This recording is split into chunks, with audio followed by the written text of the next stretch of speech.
The Pacific Islands Climate Action Network, or PICAN, serves as a regional coalition of civil society organizations dedicated to addressing climate change in the Pacific region. As an organization that has united civil society entities across Pacific Island nations, Pacifica TV spoke with the regional coordinator, Mr. Talangi Seru, to find out what key issues they think should be addressed at this year's COP. The key push for this year's COP is the phase out of fossil fuel. We cannot turn a blind eye to the fact that communities across the world are grappling with unprecedented scale of climate impacts because of continued, but also the addiction on fossil fuel, both the extraction and the production of fossil fuel.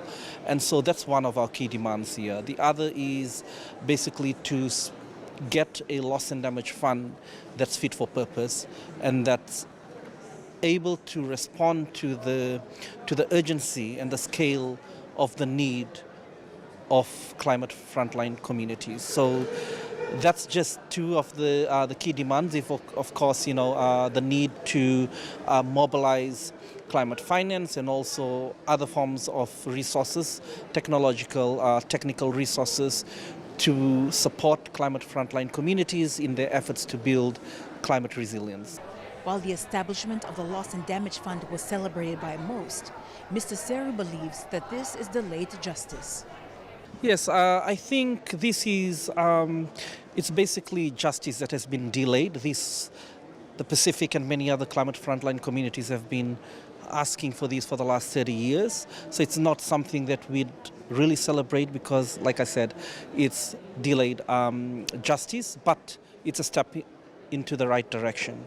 The fact that we've been able to get a loss and damage fund, and I think the Pacific and the Alliance of Small Island States and many developed countries had to make compromise and concessions, including allowing these to be set up in the interim under the World Bank, and we know how problematic the World Bank has been in terms of countries accessing climate finance, but also there isn't that strong human rights and social and ecological safeguards in the current package.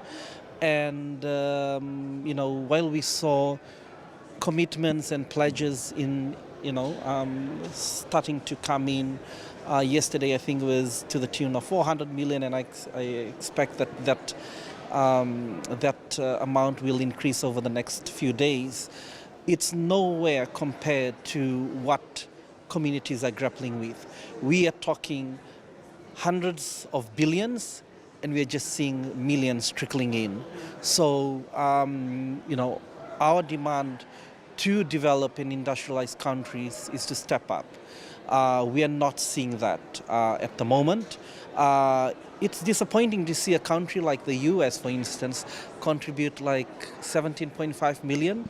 When you look at the amount that they're spending on military-industrial complex in billions, I think this is something, a takeaway from the Pacific in terms of how genuine these countries are when it comes to addressing climate change, and especially when, they have very strong geopolitical and geostrategic interest in the Pacific.